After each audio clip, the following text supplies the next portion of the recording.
Well, hello.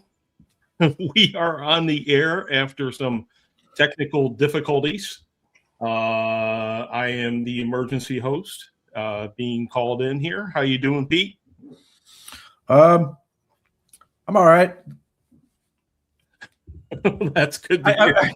I'm just sort of, I, I know most people are just furious at this football team, and I totally get it. They're 3-11 and they look awful, and this, that, and the other thing. And I'm just sort of like, one, I don't have the capacity to yell at this football team at this point, and two, I'm weirdly encouraged by certain aspects of the game I watched, in spite of what we just saw. The bottom line for me is I thought the Browns were in trouble before the game ever started.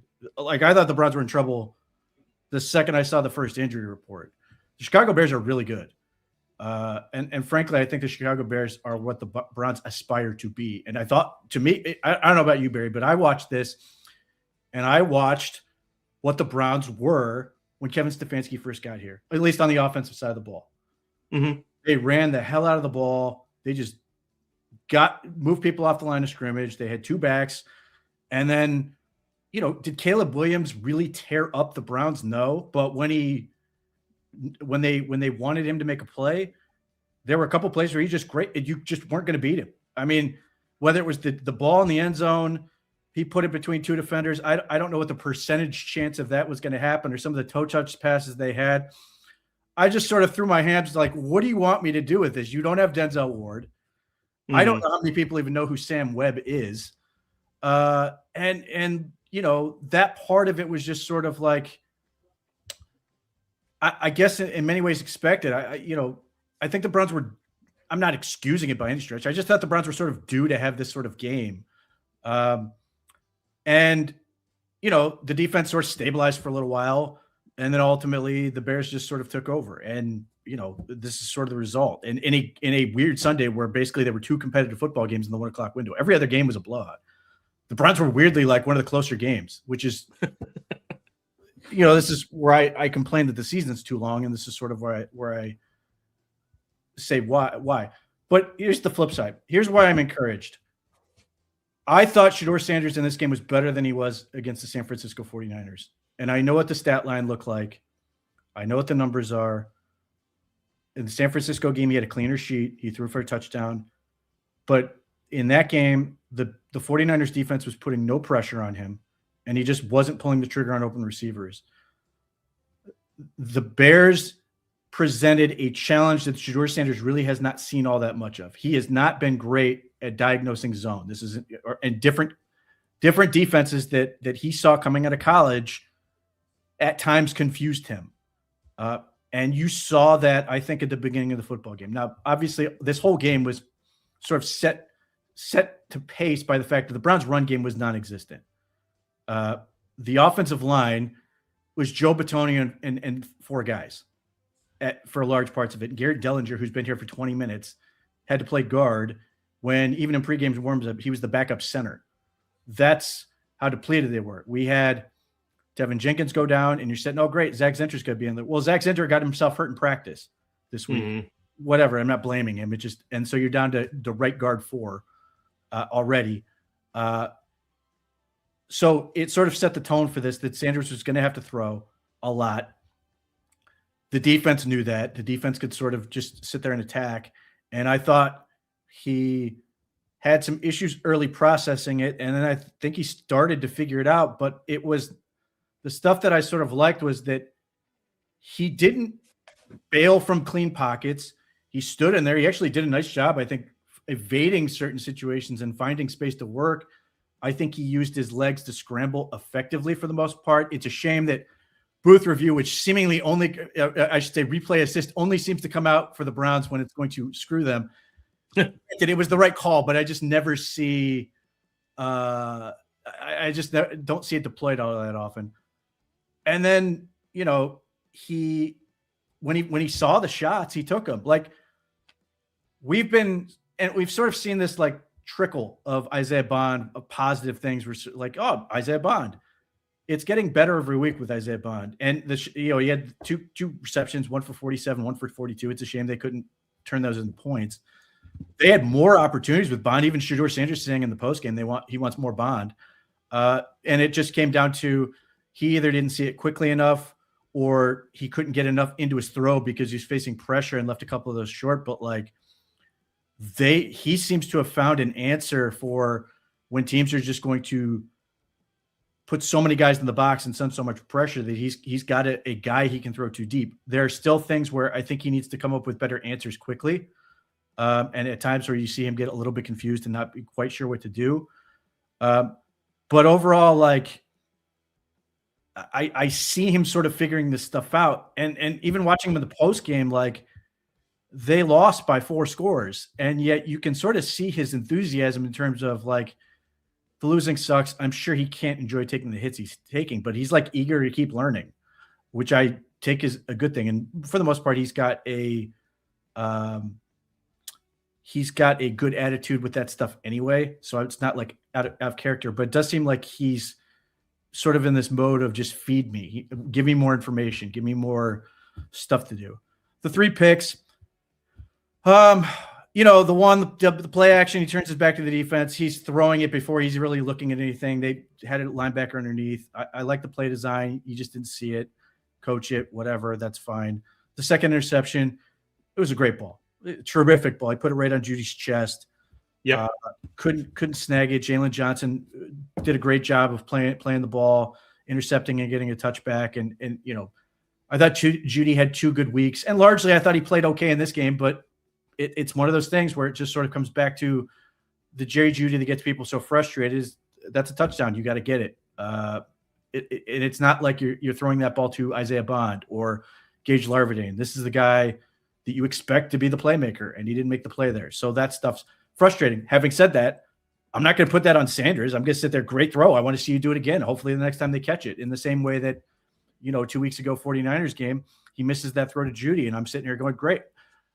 I want you to hit that, but take that shot again. The next week he hits it, they score a 60-yard touchdown. And then the third pick, I thought Moose Johnson was pretty smart in terms of sort of pointing out that the Chicago Bears sort of had a good feeling that when things went badly, he was looking to Harold Fannin, and they sort of disguised some coverages that put some guys in his area of the field that sort of got, and Harold Fannin's running up sort of that like a fade release across the field type thing, and corner drops and gets him. And that's one of those things where Shedeur's just got to learn from it. He, again, experienced the things he's got to learn. But, overall, if you're sitting there going, can the Browns sit here and go, Shedeur Sanders is going to be our franchise quarterback next year based off this game? Of course not. But I never thought that was realistic, even after a great performance against the Titans. Between what the Browns have offensively, which is the line that they currently have, it's not going to get it better. The skill players they have, which is a bunch of young guys, it's not like, they're the Denver Broncos and Bo Nix can sort of, be carried by everybody else. Like Bo Nix as a rookie could make mistakes, and he had an offense that he could sort of rely on. Shedeur Sanders does not have that. Neither did Dylan Gabriel. So when you're sitting there and you're like, you have to expect that there's going to be unevenness and inconsistency. But I think because of the state of the Browns' overall offense, and when they play a team like the Bears, who are now a 10-win football team, like they're legitimately good, there's levels of inconsistency. And I think the way the Browns are set up just allows you to have wild inconsistent, like the peaks and valleys are going to be more dramatic than sort of some of these other guys, which obviously leads to sit here and go, I'm sure there's some people are going, oh, Shedeur Sanders can't play. And I get it. I understand why they're going to say that. I am not going to sit here and go, Shedeur Sanders is the future of the football team right now. But I continue to sit here and go, man, I'm really curious to see what's going to happen.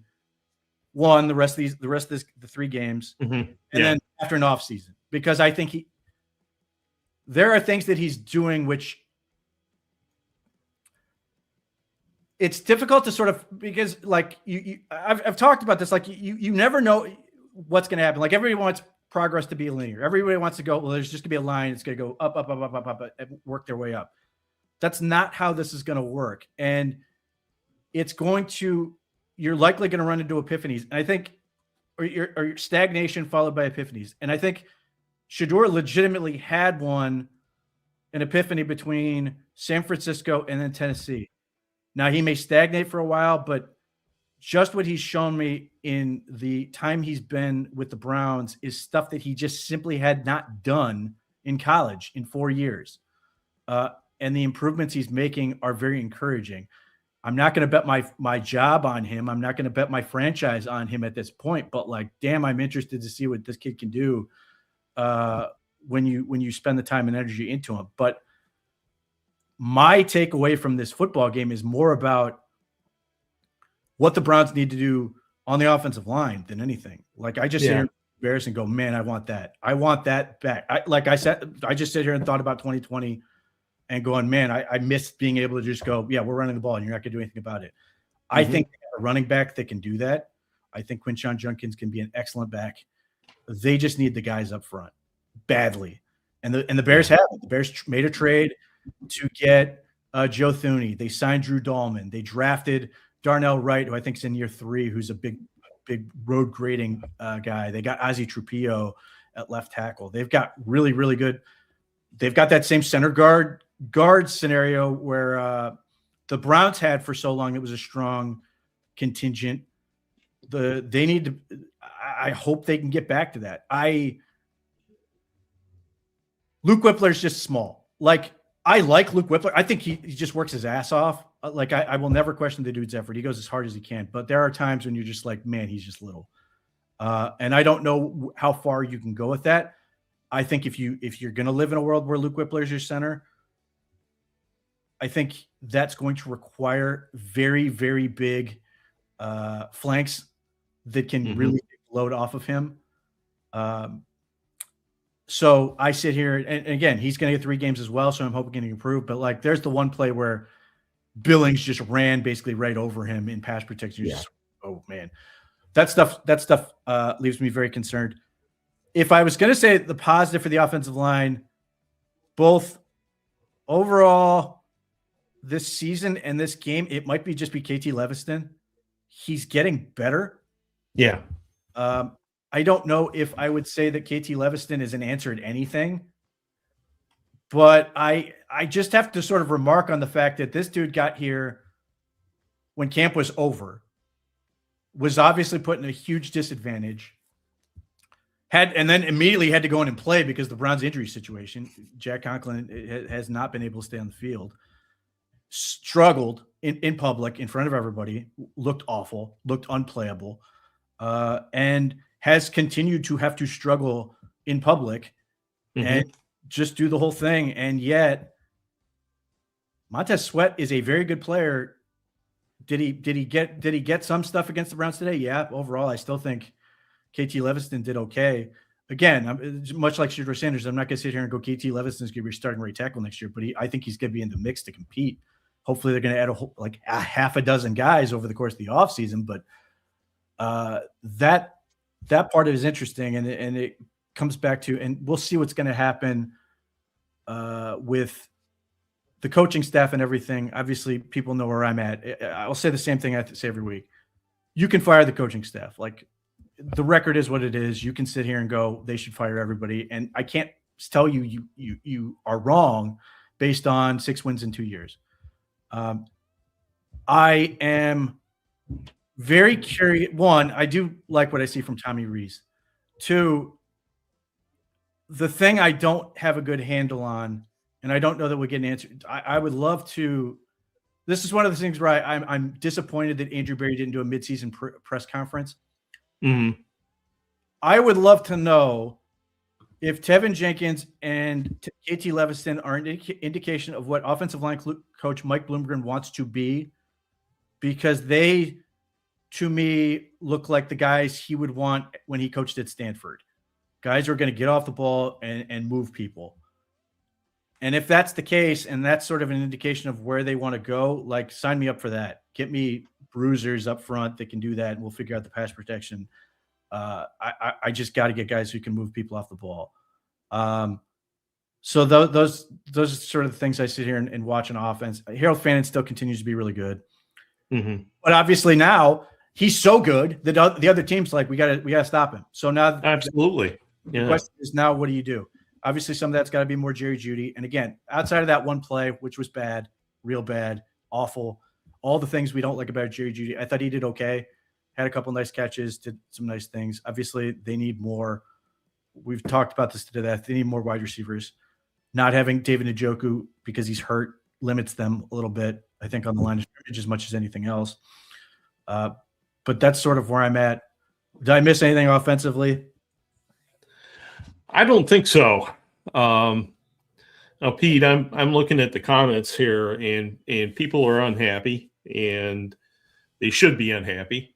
I'm a little bit less unhappy because I thought this was going to be the result going into the game. Yeah, I think that paints a lot of it, but go ahead. No, I predicted 31-10. Yep. I predicted that the special teams and offense would make mistakes and negate what the defense did. And so I'm not overly surprised by this result and therefore not overly angry. But we do have some questions I would like to take from the folks.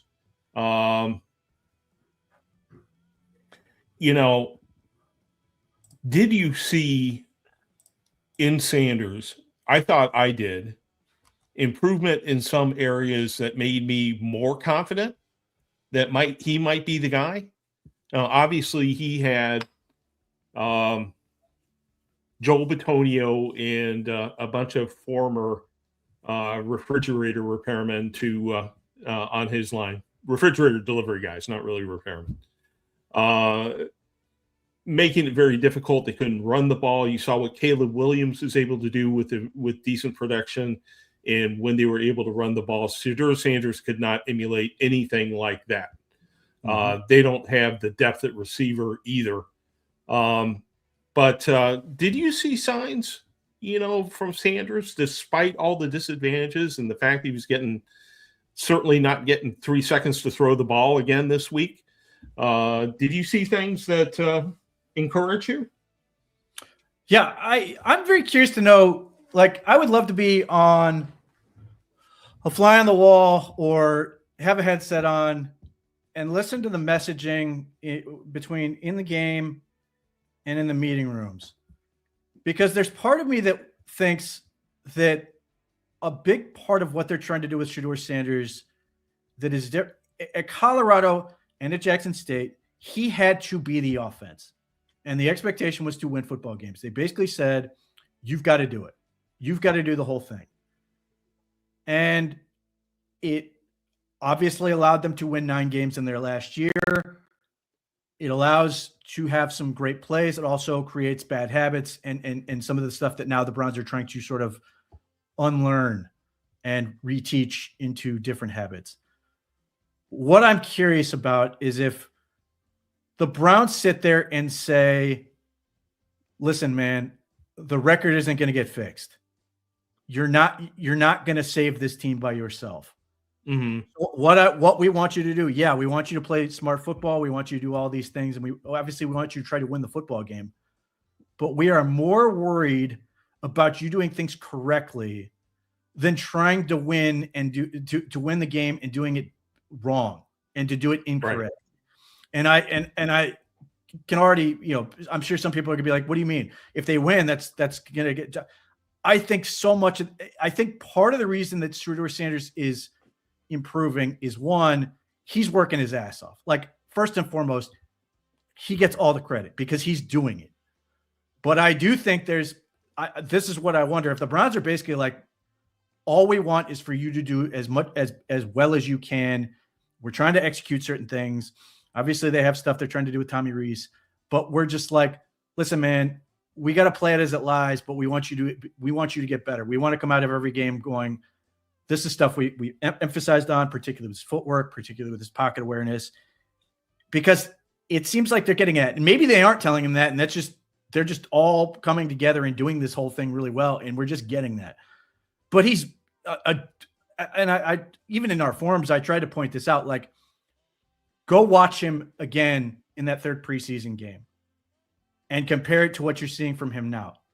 Sure. There are literally, like, particularly, I would say, look at this game in the Titans game, or that game in the Titans game. There are legitimate situations that are identical where his decision-making and handling of those situations is night and day, where it went from, oh my God, what are you doing, to, oh my God, that's a really good quarterback, or a good habit, or good development. And so when we get all these people who are obviously going to be like, well, sure, this conspiracy and all this other crap. I just think it sells short the work that Sanders has been doing to say that, well, he was always going to be like this, because you're not giving proper credit to him, to the work he's done. So I am encouraged by what I see. I've said all along, I thought he could be a long-term starter. I think there are habits that could get him legitimately out of the league. As I watch him do this, I think he's reducing those habits. Now, still, fourth down, you can't take the sack. You got to do something. You got to throw it. There are still a couple bad sacks in this game. There's still plays you just can't do it. But the percentage of plays where he's right, or at least has the right idea, is improving. I can see where the work is happening. Those are where I sit here and I get encouraged by what I see from Sanders, and where I understand why a team would be excited about him. So yeah, I mean, like that. And again, I also look at the Chicago Bears and go, you can do that in a year or two. You can be that. The Browns have a very talented defense, even if it hasn't necessarily played that way as well as we'd like the past 2 weeks. Yeah. They can easily fix the offense. Well, I won't say easily. Getting to fix the offense is not as difficult as it sounds. Obviously, getting the right pieces to do it is going to be the challenge. It could take, one off season is going to be tough. It's been done, but they've just got to get it. It really comes down to just getting the right pieces and parts. And you may be in a situation where you get the right pieces, and it's still going to take another year to sort of get it going. And you're just going to sort of see it improve over the course of the thing. But that's where I'm sort of curious. And if KT Leviston's sort of like an indication of what that could look like, then I'm very curious to see what Mike Bloomgren can do in that scenario with this offense, when all their whole thing is like, we're just going to really emphasize improving in the run game and those type of things. So encouraged on that end. Obviously frustrating from the standpoint of, it feels very far away as we sit here on December 14th and you scored 3 points. So I simultaneously understand that, but like, this is the thing. This was the adventure of this year. They had a limited offensive line to begin with, and now they're down to, you're next up.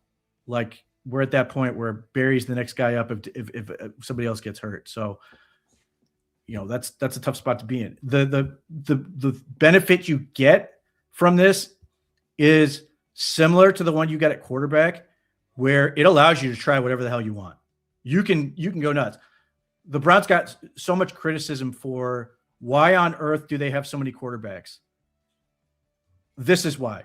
Because if none of them worked, you lost nothing but what ended up being a 3rd and 5th round pick, and you were still going to get a quarterback early in the draft. You still might. But if Sure Sanders worked, and all it cost you was trading and then recouping the asset on Kenny Pickett, having and then trading Joe Flacco, and then going through Dylan Gabriel to get Sure Sanders, like, who cares? It was a smart play from that standpoint in terms of the overall expenses you paid for it. And yes, if Sure Sanders is great, people will sit there and go, well, we could have done this with a 3rd round pick. Okay, but like, you also got Mason Graham, Carson Schwessinger, Quinshon Judkins, so on and so forth. So from that standpoint, there is a freedom to this whole thing that if Joe Bitonio retires, and if they decide to let Wyatt Teller go, well, and not go, he's a free agent. If Jack Conklin's gone, if Ethan Posick isn't back, which is all but certain given his injury situation, you have the freedom to just be like, we're going to try whatever the hell we want. We can bring in 30 guys and figure this thing out and find five to 10 that can do this well. And certainly a lot of that's going to be draft and develop, and they'll get some free agents and stuff, but they can go absolutely nuts in a way that they couldn't this year because they were locked into some of these guys, and they just had to then sort of try to fortify around them and just I don't want to say it's a losing strategy because I think the signing Cornelius Lucas was entirely reasonable. I think signing Tevin Jenkins was a smart play. But you're also where you are. So I think there's an element to that whole thing that this gives you some freedom to just be like, we're just going to get after it and get the guys we want that fit the style, and we're going to find the guys that can work. Right. Clearly, you can take a look at this team, and they scored 3 points and just conclude that everyone associated with the team, from head coach on down to the third string center, is totally inept. And I understand that some people will have that perspective, right? But at the same time, Shedeur Sanders was a 5th-round pick, and if he pays off, if he is the starter next year, and we need to give him 3 more games to prove that, you've got a guy for 4 years on, or 3 years, however long it is, on 5th-round pick salary. That gives you a tremendous amount of flexibility to attack the other positions once you're rid of Deshaun Watson, which can't happen soon enough. As far as the offensive line is concerned, I guess my biggest worry is that Andrew Berry does not have the best record drafting offensive linemen. You've got Hudson, who's in the league somewhere. Jed Wills obviously is swinging a miss. It's just not a really good track record. Is there anything you can say to people to give them a little more confidence that perhaps we could fix this in a year? He's drafted 4 guys. That's it. I mean, that's that's the thing. Like, don't get me. Well, I mean 5 if you count Whippler. 5 guys in however long he's been here. That's because, one, they inherited a good offensive line, so they've ridden it. I certainly fault their lack of pre-planning on the offensive line, even if I can sort of defend it a little bit by saying it seems like Andrew Berry really wants to use premium picks to address what he believes are premium positions. Given where he's been with the Eagles and stuff, that's certainly an approach they like. I mean, it's rare for them to be in a draft and not take somebody who's 300 pounds or a corner or a receiver. Like they focus on those premium positions, and I think that's part of it. But there's just not much of it. Jedrick Wills is incredibly frustrating, obviously. James Hudson is largely what you expect a 4th-round pick to be. Like, you'd rather get more out of it, but like all told, he was fine. DeJuan Jones injuries just suck. And the Zach Zinter pitch, which I didn't like when it was made, still don't like. Don't really know what he is, other than I don't think it's going well, because he was drafted for a scheme he doesn't fit now, because they went to it for 1 year, drafted 1 guy, and then went away from it. But obviously he's not on the field.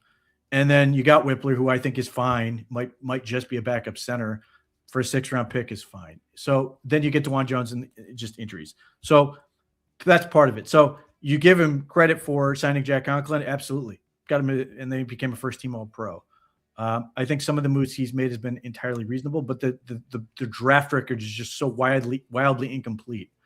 And that is itself an indictment of it. The fact that there's just not much there.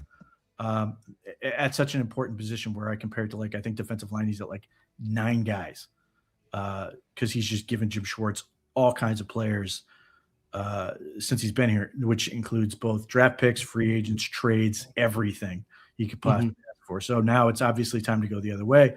And if he can employ some of the crafty techniques he was to get it right, for the longest time it was, well, Andrew Berry can't draft defensive tackles either. Doing pretty good at defensive tackle. Yeah. So that's part of it. Obviously, people have the same criticism with receivers, also frustrating. He has never taken one before the 3rd round. He hasn't had the picks, and when he did, he didn't use them on that. Cedric Tillman, I think, is okay.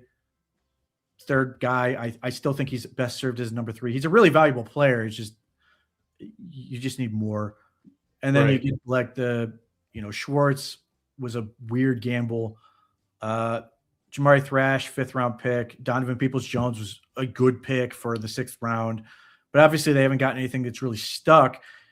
The best case right now for Berry is arguably what he's getting out of Bond, and that's to be clear, I think Isaiah Bond is a wide receiver 4. I think he can be really valuable as a wide receiver 4, but for the price you paid, which is undrafted free agent, he's fine. That could be a really nice get for you overall.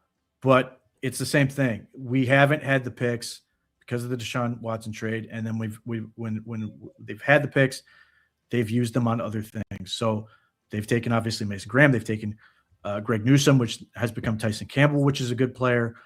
They took, and the one he missed badly was Jed Wills. That's again incomplete, and this is the frustration. He's got 2 picks now. Presumably, he's going to be here to do it. Got to make those picks count, and that's where I also would get nervous if I'm sitting here going, "Well, they've got to trade them both up to get a quarterback." I don't think they do. Not because I think I'm going to ride with Sanders, just because I think that is. I don't think they can get into a situation right away where they're just like, we're just going to give up our picks. I think they've found a good formula for what this team needs to be. Now, it would help if they hit the picks at the same rate they just did in 2025. But I think they need to get back to what this thing was originally designed to be, which was get a whole lot of picks, get a whole lot of premium picks, and just make smart decisions, let the board fall to you and play it that way. That allowed them to get in a really good spot this year, sets them up, gives them a ton of opportunity for next year, and then we'll see. Yeah. When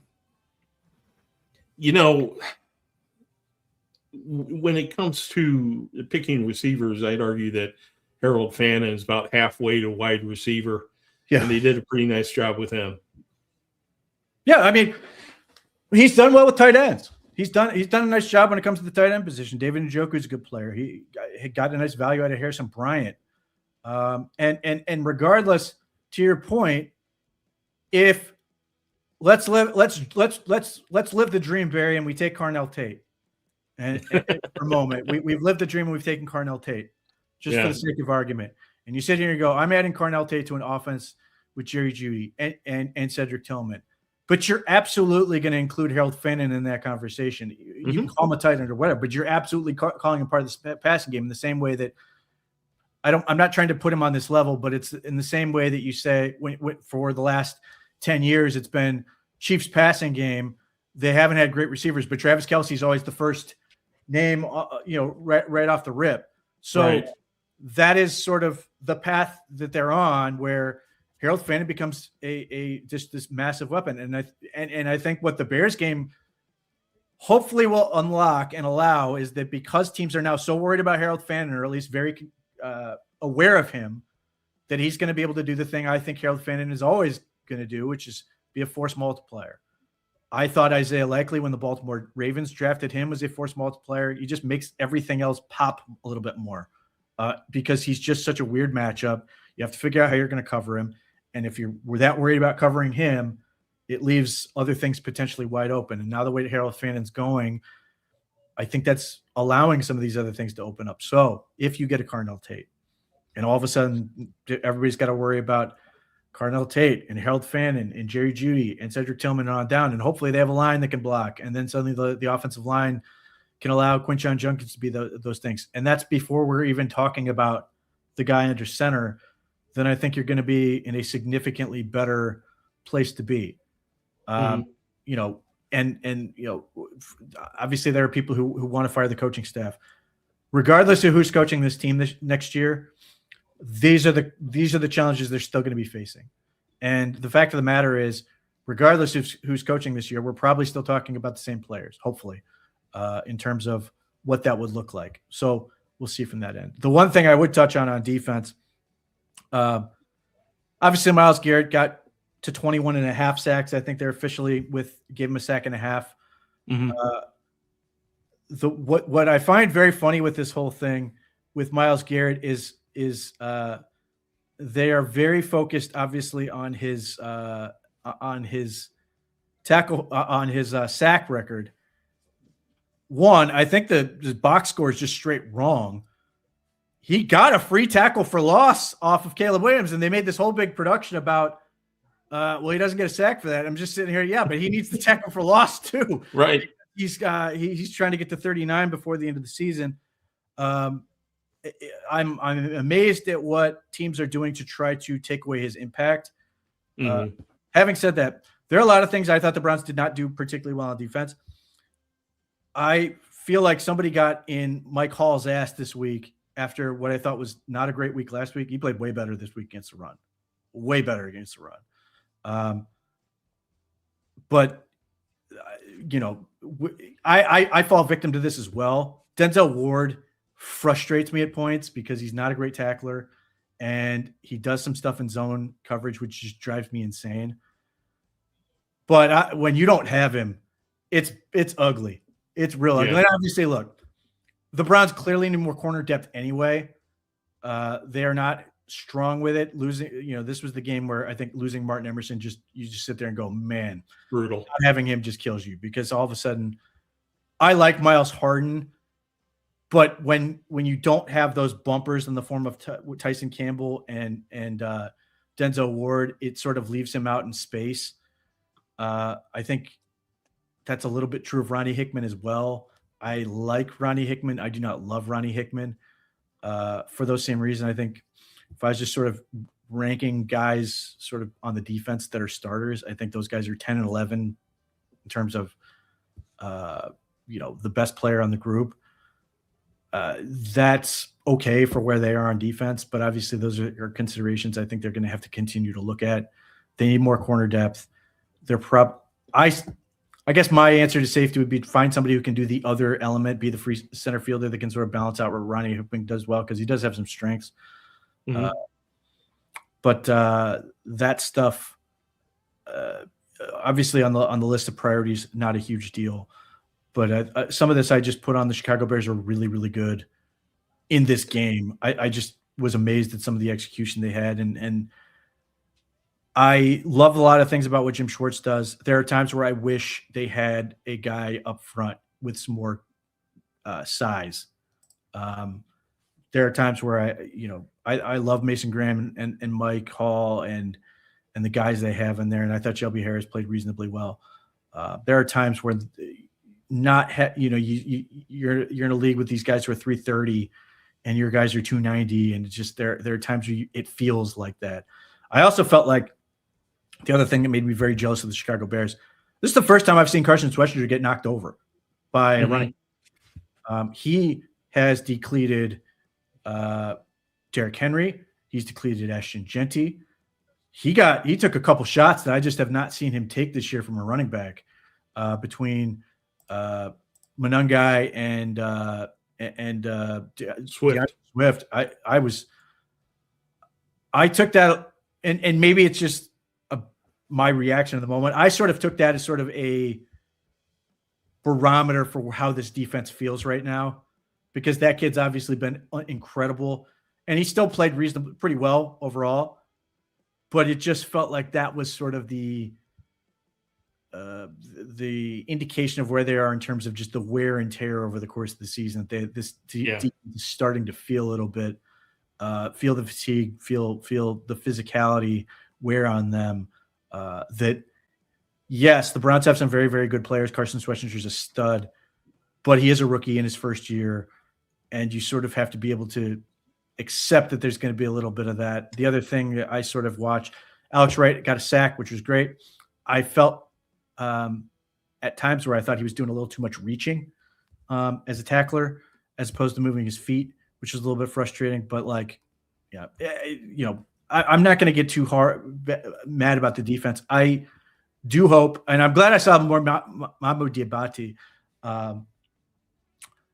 I continue to like what he does for this defense, even though he's still inconsistent. But I'm hoping that for where the Browns are, that these games where they're playing teams like this is going to help the defense get better. One, they're being challenged in ways they haven't really been challenged all that much this year. Or they were, I should say, were at the beginning of the season, and then not so much in the middle where the Browns defense really took over. I'm hoping, again, in a year where you are dealing with suck just over and over and over, week in and week out, that you can take this. It's very easy to go, well, the defense is overrated and the defense sucks now too, and the defense sucks like everything else. My hope is that they're going to take this, learn from it, and get better like with everything else, because I think that's what this team is right now, as much as that sucks. much as it sucks to have Myles Garrett, who's chasing this record, and all the defense who's been very, very, very good. This team still has learning to do, and I'm hoping that they're going to make the full use of it out of the rest of this game, rest of the season. They got 3 more games. I'm very curious to see what they can do against a team like the Buffalo Bills. Obviously, Pittsburgh and Cincinnati, they have familiarity, but the Buffalo Bills are the last team that they're going to play this year where they have not seen. They don't see this team every year, and it's going to be at home. They're going to get all this stuff ready to go against another team, obviously another superior quarterback, to see what they can do and measure themselves up. I'm hoping they can make the most out of it. Obviously, like with everything else right now with this team, it's, what's the injury report going to look like on Wednesday? God only knows. But that's unfortunately where we're at. Let me go through a couple of things that I thought I saw, and you can tell me whether I am mistaken or not. The first thing I thought I saw was a first quarter where the team looked disorganized, discombobulated. They couldn't get plays in. There were a lot of pre-snap penalties. And at the end of the first quarter, I've been sort of leaning toward continuity in the regime. But by the end of the first quarter, I was pretty upset with Kevin Stefanski, because of all these appearances of disorganization. Is that an element of going on the road? Should Stefanski be blamed for, that sort of discombobulated mess that we saw in the first quarter? Or is it just, cold, loud environment, maybe headsets weren't working or something? I have no idea. Yeah, I that was my initial reaction too. I thought there was something wrong with the headsets. It turned out that there was an issue with his wristband, that something had gotten like the play sheet fell out or something early on. And so when he went to look at the wristband, nothing was there, or the wrong thing was there or something. And that's what ended up with that first sort of issue, which obviously being unfortunate on your equipment guys, not to throw them under the bus. And obviously somebody not doing their due diligence to make sure that was ready to go. I think some of that was just one, yes, that ultimately is going to fall on your head coach. There's no getting around that. But two, I think some of that was just the fact that this team is just limping into this game. And three, who are the guys making the mistakes? It's rookies. Like, do I put the sort of overall, because the same thing, like they had a whole bunch of penalties early and then none. Like the penalties just stopped. Right. So like, yeah, you're sort of like going, man, these penalties suck, man. This team looks undisciplined and all this, but like, how mad do you want me to get at Harold Fannin for getting a false start penalty? Like these are the things you sort of, and then you break it down, you're sort of like that. Or at times, I think at times Shedeur Sanders is so process oriented in terms of like going through his checks that he has a difficult time going fast. Like the play clock's going down. He's still at times, and this is not to criticize Shedeur Sanders. I think this is just the process that he's at right now, because again, he is now in his, third start, fourth start. I've lost track. Third start. He's trying to lead this offense. He's trying to manage what is largely a group of rookies. And now all of a sudden a whole lot is on his plate. And he's also still trying to do the stuff at the line of scrimmage. And it just seems there are times where it's very, very deliberate. And I think they got the play clock at times wrong, late or delay of game because of that. A wide receiver getting a false start's ridiculous. You're a wide receiver. Look at the ball. Like, you can come to any practice I've ever been, and you'll hear me yell at that at scout team guys. That's one of those things that's just insane to me that, wide receivers getting, false start. So when you pick them apart individually, you're sort of like, these things tend to happen. I just think it's the pile of them that happened all at once to look real bad. But yeah, I mean, ultimately you're going to hold that against the head coach. And I think to your point, the first quarter felt like they were not ready to go, which, you can try to put that on the coach all you want. That part I find a load of crap and is completely contrived. What does that mean? Does that mean he's not rah-rahing enough before the game? Like, give me a break. You know the game's going to start at a certain time. You got to get yourself ready. You're a professional. Having said that, part of it is their god-awful special teams set an awful tone in the game. And if I thought for 1 second that firing Bubba Ventrone would fix any of this, I'd put him in a cannon tomorrow.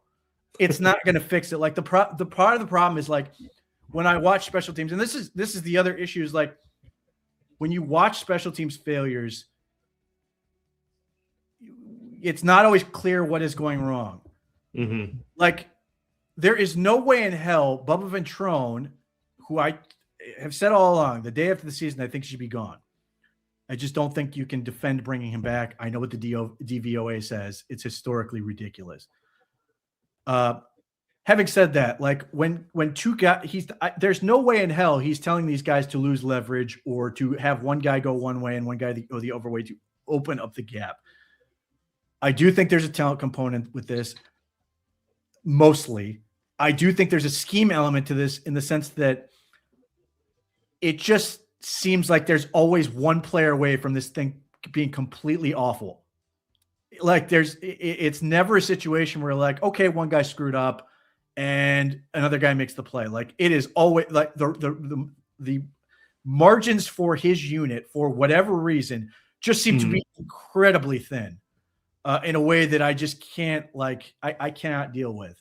Coaching special teams is not fun. It is work. And like, again, if you're telling me that it's going to send a message to the team, I think it's a load of crap. If you're telling me it's going to send a message to the fans, okay, I agree with you. I don't know if that's necessary, but if I'm willing to listen to that argument where you're saying I've got to do it for the sake of the fans. But here's the thing, like the second the season's over, so long as he's gone, no one's going to care about when he was fired.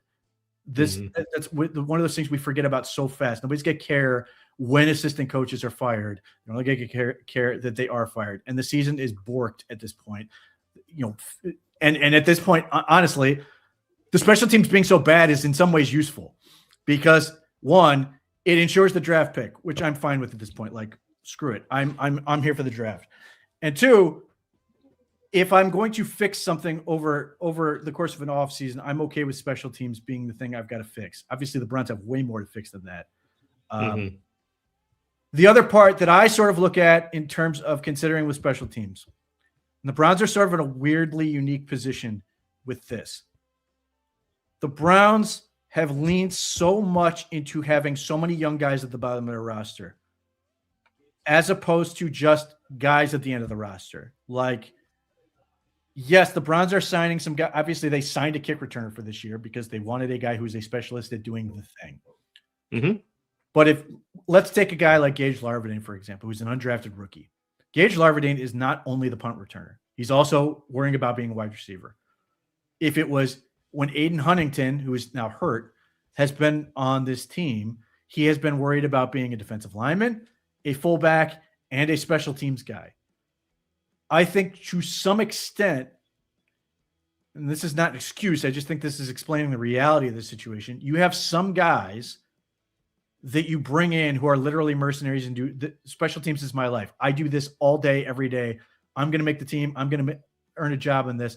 And I think the Browns, to their detriment, because of the way they've built their roster, and I think Bubba Ventrone has not so quietly and in some ways unprofessionally complained about this, that he's basically stuck with the fact that the Browns are trying to like teach all these guys so many jobs at once, and that is like hurting him and his results. I don't think he's wrong by saying that. I wish he wasn't openly, sort of complaining about it in public when he's like, well, Gage Larvadine's the best we got. Yeah, I get it. But like, this is the path the Browns chose, and ultimately it may work out for them if it sort of gets these rookies to sort of figure things out. Aiden Huntington has been a really valuable player. Unfortunately, he's been hurt, obviously. But you've got a bunch of guys on special teams who I think are, I don't know if they're overwhelmed. I just think they're doing a lot of things. And I think when you do that, you can lose some details, unfortunately. I think my hope is that in an offseason that the Browns are going to now be able to sort of get guys They feel, again, if we say we add Carnell Tate to the wide receiver room, you're not worrying about so many of these guys at the bottom of the roster anymore. And you can say, well, we've got more space to sort of get a guy that's just going to be here for special teams. It's just a gunner or whatever. Mm-hmm. If you get offensive line, and offensive line is a weird example because offensive line does the least amount of special teams, but like some of these other position groups get settled in a way that you know what they're going to be, you know who's going to be out there, and you know where they're sort of going. I think it should let special teams get slightly better from that standpoint, just from having guys who are more specialized in this, having guys who are specifically here for the sake of special teams. And that's the other part that's controversial. There are people who, onlookers who sit here and go, oh, I don't want guys who just do special teams. I want a wide receiver who can be a wide receiver in addition to just being a punt returner, all these other things. So you're balancing a lot of things with that. But I do think the element of having a guy like Gage Larvadain try to be the punt returner and be a wide receiver and whatever else he's doing can be a lot and can help lead to some of these yards. I'm using him as an example, but there are other players in the same boat, like Mamou Diabate last week being the guy who's responsible for the punt block. I'm assuming, and I don't know how the Browns do the counting, inside out versus outside in. I assume it was inside out, that somebody either didn't tell him that they had the guy in front of him that he was supposed to block out or whatever, but regardless, that guy doesn't get blocked. It's an easy punt block, and it looks ridiculous. Like, that's how stupidly small one of these mistakes can be and how costly they can be and how much they can kill your football team. All right. Let me throw another thing at you here before we go to the questions. I thought I noticed that the Bears were doing pretty much the same thing as the Titans were with their running game. I mean, I saw them go between the tackles, a couple of times, and they had some success there. I remember one run for 6 yards, whatever, but it seemed like most of their success came outside the tackles, which is exactly what I thought I saw last week with the Titans. Am I wrong in that, or did the Browns fail to adjust to what the Titans did? And how even do you adjust to that? The over pursuit from Miles and then sort of running where he was, that sort of thing. So I guess my first question is, was it the same thing we saw against the Titans in terms of defensive philosophy? And then the second thing would be, if it is, how do you fix that? I think the issues were different this week. I think the defensive tackle play was better on the inside in terms of stopping those inside runs. Again, I think Hall did not play well last week. I thought he did a much better job this week. And there are a couple other plays where like Shelby Harris came up big and made big stuff inside, and they did a good job. Like down in the red zone before they threw that touchdown to I think that was Moore on Miles Harden. The other part about that is last week, a lot of it was Myles Garrett being super wide and taking the circuitous route outside and them just running in behind him. I thought the defensive ends were way more at home playing downhill. And I use Alex Wright as an example, ended up just sort of reaching as the guy ran outside of him, like almost to the point where he was getting too far inside, not doing a good job being able to bounce back out to sort of take it away. So like they literally, in some cases, to me, overcorrected. They went from, we're not covering this at all, we're flying upfield and giving them open running lanes to run outside zone, to we're making sure that we're not going to get beat inside, and then we're creating situations where there's nobody out there. Like the opening touchdown to I think that was Swift that scored the touchdown. They took away the inside really well. Unfortunately, we got a bad read from Devin Bush, who ends up tucking too far inside, and then he just ran out the back door, and there's nobody there. There's no edge defender at all. So it's literally the opposite problem. So the Bears were able to sort of, against a lot of teams, the Browns have just been able to sort of overwhelm them in that scenario where they play that tight and come downhill. They just are physically too strong. In this case, the Bears were able to hold up. Darnell Wright's a really good right tackle, for example. He's a really powerful guy. Ozzie Trujillo does an okay job. Big, strong guy, BC guy. So I think in that scenario, the issues were inverted because the Bears offensive line is certainly better than the Titans. That's the other part. They're just they're much better at it. They have really good tight ends. I'm blown. Like, I thought the kid out of Michigan was the best tight end in the draft class, and he did nothing but support that theory for me today. He was fantastic. And Cole Kmet was good, and then obviously got hurt. But that 2 tight end setup they have is really difficult to deal with, which adds to their ability to secure their ability to get it back outside as well. Well, we've got some questions from the chat room about quarterback. Let me roll through 3 of them here and finish up with the last one. TDM1313 says, is there any world where we can't take a quarterback? Josh Myers says, I think they need to draft a quarterback if they have a top 3 pick. Uses free agency to fix some of the issues on the O-line. Draft a guard, tackle, and wide receiver with your next 2 picks.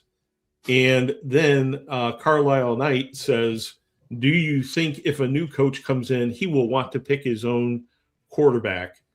And I think you really need to know who the new coach is. But in general, do you think that you take a risk that we reboot, large portions of the offense if we bring in a new coach? Okay, let's start with taking a quarterback. Depends on 2 main factors. Are they in position to take a quarterback, and how many quarterbacks come out?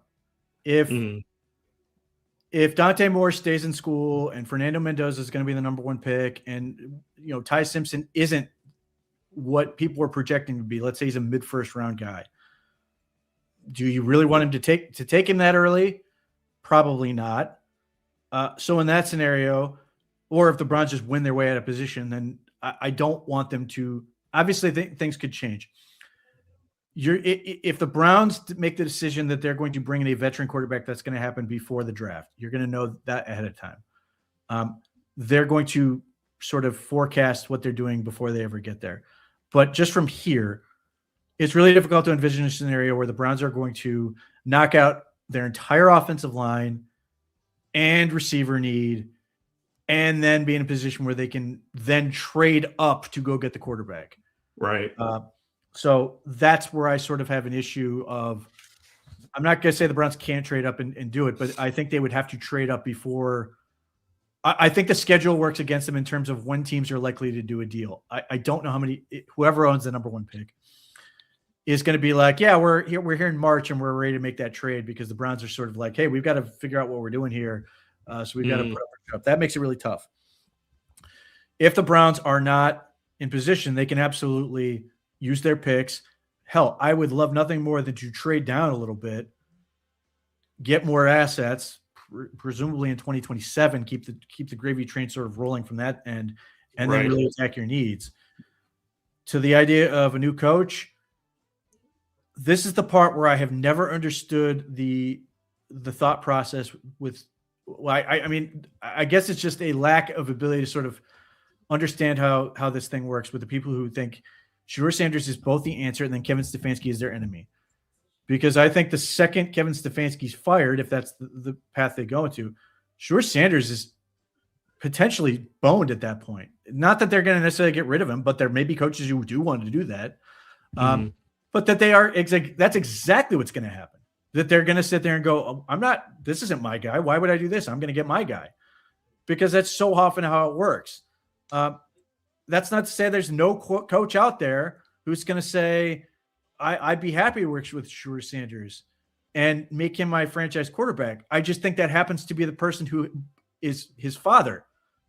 That's one of one. I just don't see that scenario being realistic. And the problem you run into is like, how much are you going to limit your field of candidates by saying, well, I don't want you to do this, this, and this to a job which isn't that attractive?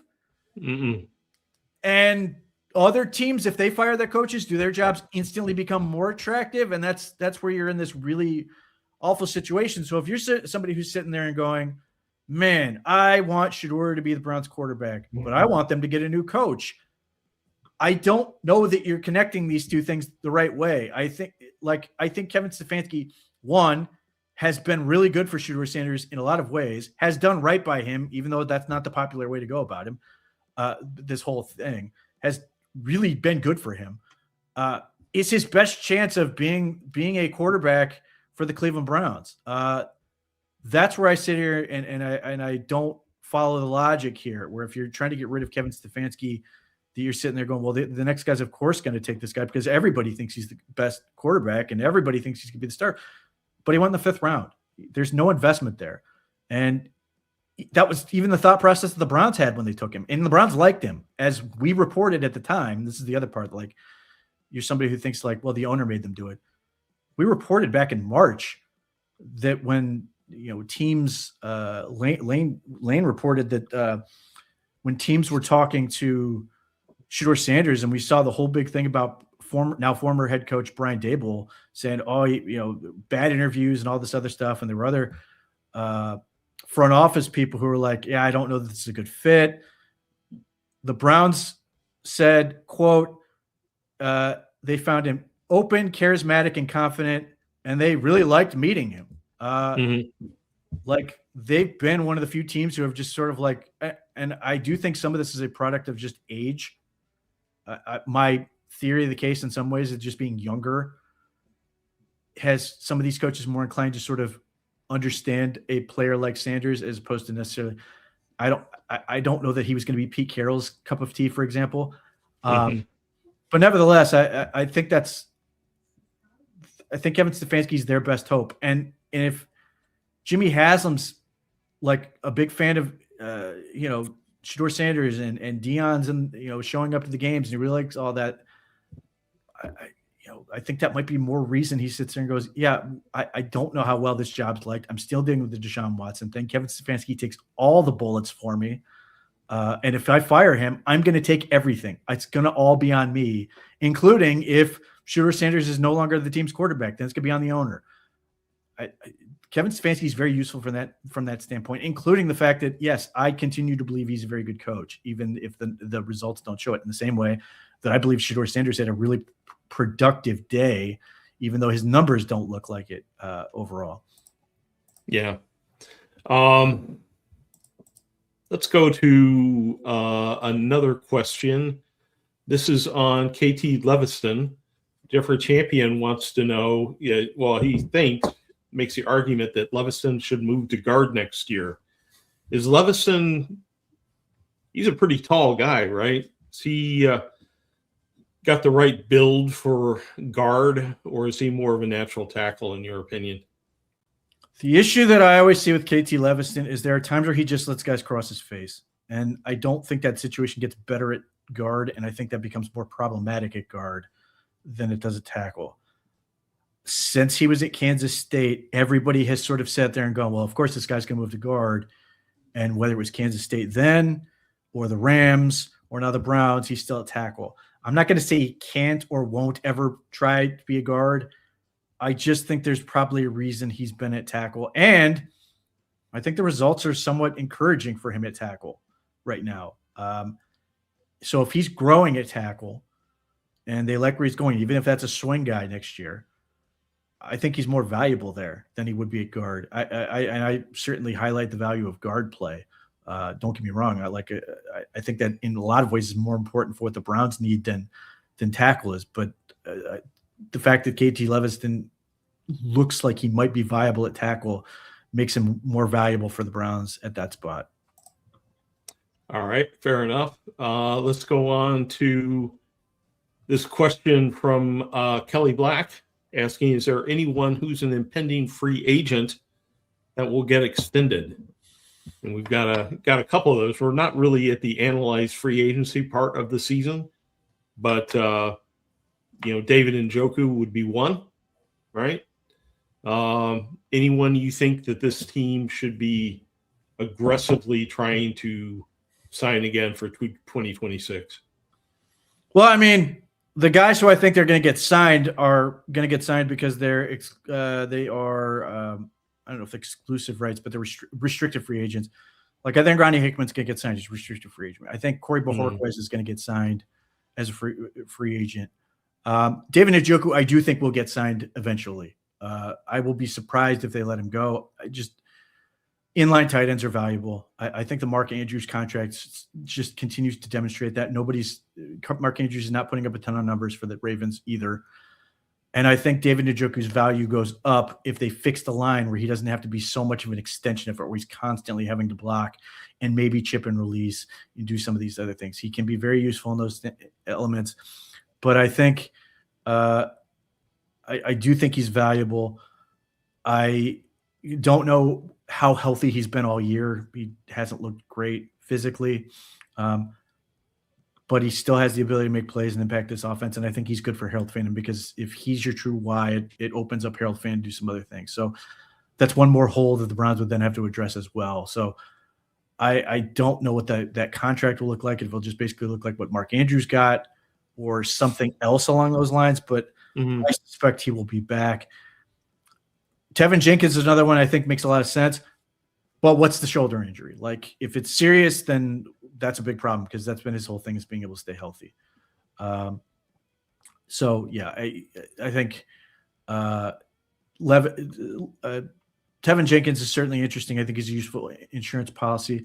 Cam Robinson, if he finishes out the season healthy, I think he can be a useful insurance policy. And then, the last one all depends on if he wants to keep playing. I'd sign Joel Bitonio in a heartbeat.